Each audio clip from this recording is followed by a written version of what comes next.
Today is Thursday, March 28th. We're talking about the investigation into the Baltimore bridge collapse, what officials are now saying about how the bridge was constructed. Also remembering a longtime senator who often teamed up with his colleagues across the aisle. And why there's a public health emergency in Puerto Rico. Plus, it's about to get more expensive to drive around NYC. Which cities have been ranked the worst for allergies in the U.S., and what to expect from the first full day of Major League Baseball. Those stories and even more news to know next. Welcome to The Newsworthy. All the day's news in around 10 minutes. Fast, fair, fun, and on the go. I'm Erica Mandy. Thanks so much for being here. You ready? Let's do this. Investigators have started to piece together more information from the night of a Baltimore bridge collapse, starting with the cargo ship that hit the bridge. They started reviewing information from the ship's black box recorder. They also boarded the ship, which is still mostly intact, and they interviewed the ship's 2 pilots and 21 regular crew members who are still staying on board. The U.S. Coast Guard now says the ship actually got routine engine maintenance in port before the crash. But it's not clear if that had anything to do with the power outage that made it go off course. The ship was traveling under a Singapore flag, and officials there say they'll conduct their own investigation on top of supporting the American one. Officials are also looking into the bridge itself. And the head of the National Transportation Safety Board said the Francis Scott Key Bridge was constructed in such a way that it was more vulnerable to collapse than newer bridges. The full investigation could take up to 2 years. The Coast Guard's next priorities are to get the ship out of the water and restore the waterway for shipping. At the White House, Transportation Secretary Pete Buttigieg says the federal government is focused on reopening the port and rebuilding the bridge, but he warned it will be a long and difficult path to full recovery. Goods worth $100 to $200 million move through the port each day. So today, Buttigieg is also scheduled to meet with supply chain officials. Texas faced another setback in its attempt to beef up immigration laws.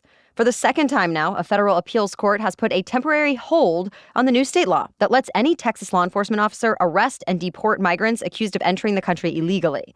The same panel of appeals judges will actually hear arguments on the law next week. Now remember, this is the law that the U.S. Justice Department has been fighting against, arguing it's the federal government's job to regulate immigration and that this law interferes. But Texas is still pushing for it to go into effect, saying it needs to act since the federal government isn't doing enough on its own. Coming up this Saturday, we're talking to the woman known as America's government teacher, you might know her as Sharon Says So, all about this back and forth in this case, as well as what to know about the immigration laws already on the books and who has the power to do anything about it. That's this weekend's special edition Saturday episode. Well, today, the U.S. is saying goodbye to a longtime senator who became the first Jewish American to be nominated on a major party's ticket. Joe Lieberman's family says he died yesterday from complications from a fall.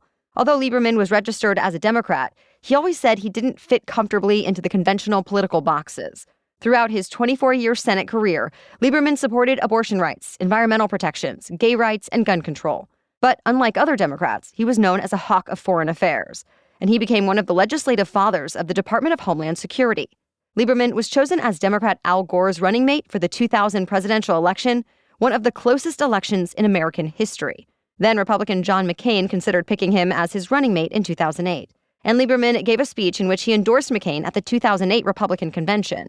Just last year, Lieberman helped lead the No Labels Group, which is a political organization designed to give Americans a third option in elections. That group is still looking for a candidate to go up against President Biden and former President Trump in November. Well, Russia seems to have stepped up online disinformation campaigns that are harder to trace and stop than past efforts. The New York Times reports campaigns linked to Russia's president and military include lookalike websites that are fake versions of legitimate news sites in the U.S. and elsewhere. That's on top of their influence campaigns on social media. And American intelligence agencies say they don't think the Russian government has begun its full-scale effort just yet. The experts say Russia's top goal is to lay the groundwork to support candidates who are against helping Ukraine or who call for pulling the U.S. back from NATO and other alliances. And it's expected to step things up before the November election in the U.S. NASA has unveiled the first moon toolkit for astronauts since the Apollo missions. It's in preparation for Artemis 3 moon mission, set to launch in 2026. 3 tools were picked because they do actually require humans to install them. One of them is a gadget designed to monitor moonquakes.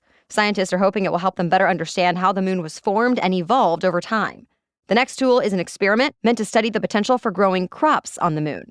China did something similar a few years ago and was able to sprout a single cotton seed. But NASA is hoping to actually grow plants through a full growth cycle. And lastly, there's an analyzer designed to measure how electrically conductive the soil is. It will also be able to search for possible signs of frost and ice deposits. NASA says overall, the goal is to lay the groundwork for a long-term human presence on the moon, which will then lead to crewed missions to Mars as well.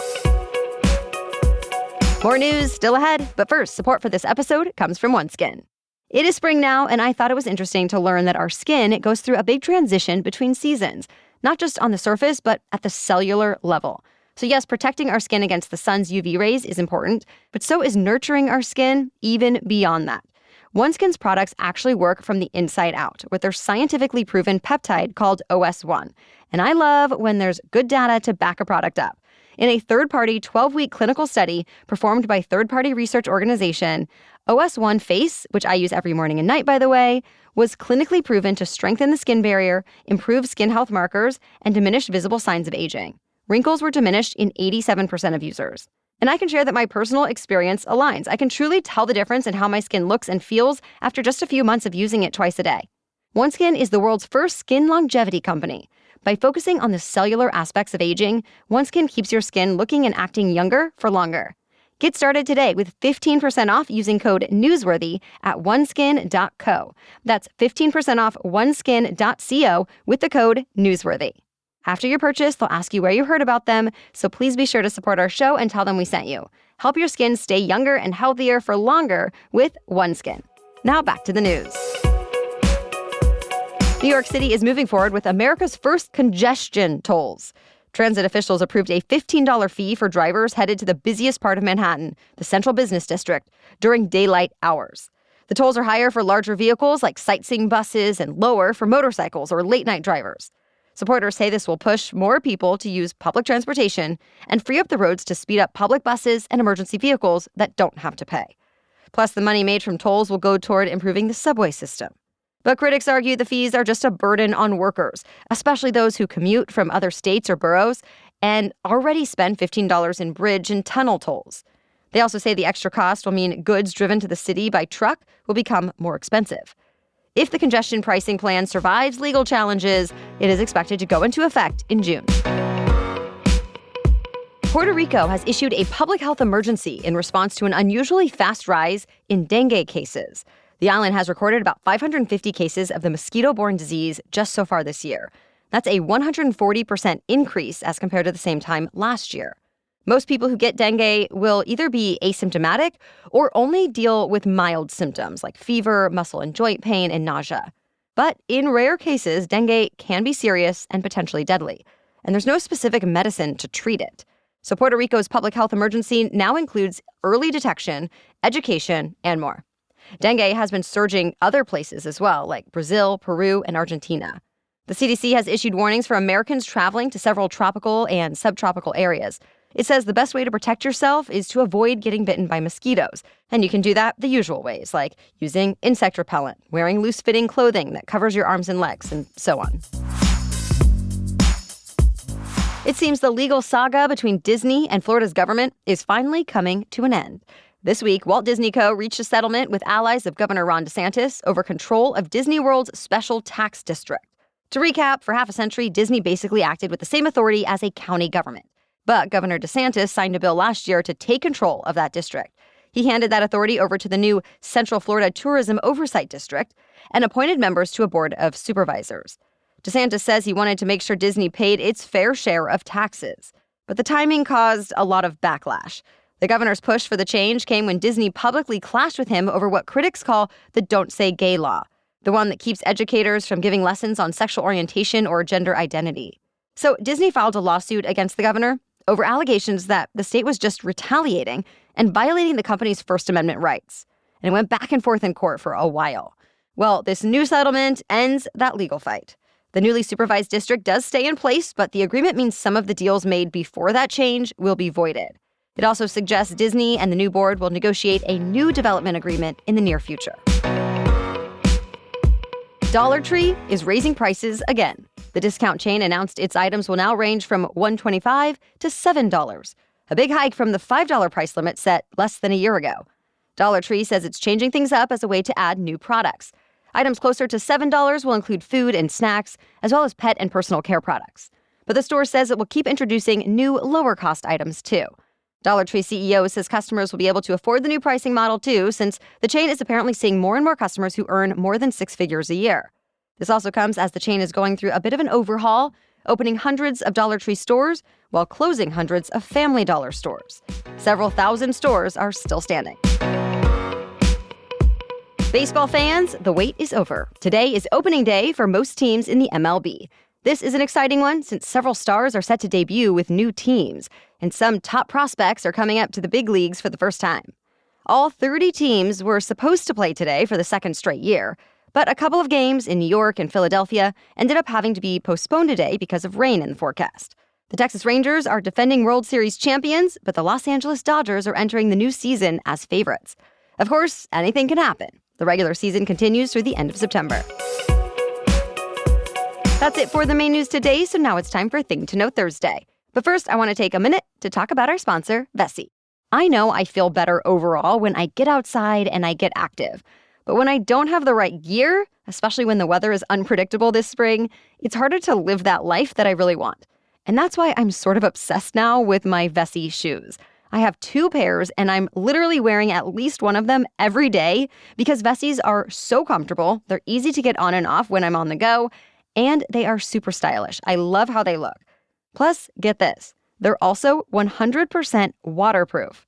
And I really turn to my Stormburst high tops when I'm ready for a bit more adventuring out and about. They are so versatile, though. I can wear them for everyday errands and getting things done, or taking them into the elements, from beach days to walking around the city to a rainy day hike. Elevate your spring wardrobe with Vessi's Stormburst shoes. Discover more at vessi.com/newsworthy. Get your pair today to get an automatic 15% off your first purchase at checkout and be ready to step out in style, rain or shine. Trust me, you will not regret this. Go to vessi.com/newsworthy to get your new favorite shoes with an automatic 15% off your first purchase at checkout. Now back to Thing to Know Thursday. Spring allergy season is here and getting worse. Of course, a lot of you already know that since it's believed more than 100 million Americans deal with allergies, making them one of the most common medical conditions in the country. And now, research has shown that spring allergy seasons are beginning about 20 days earlier than they used to. Plus, pollen concentrations have risen about 20% since 1990 all around the country. Scientists point to the effects of climate change, like warmer weather, more carbon dioxide, and more days without frost, as reasons for the extra intense allergy seasons. Still, a lot of it depends on where you live. Just this week, the Asthma and Allergy Foundation of America released a new report on the most challenging places to live with allergies. Number 1 on the list is Wichita, Kansas, followed by Virginia Beach, Greenville, South Carolina, Dallas, Texas, and Oklahoma City. All right, thank you so much for listening today and making us part of your daily routine. We'll catch you up on more news to know tomorrow. Until then, have a great day.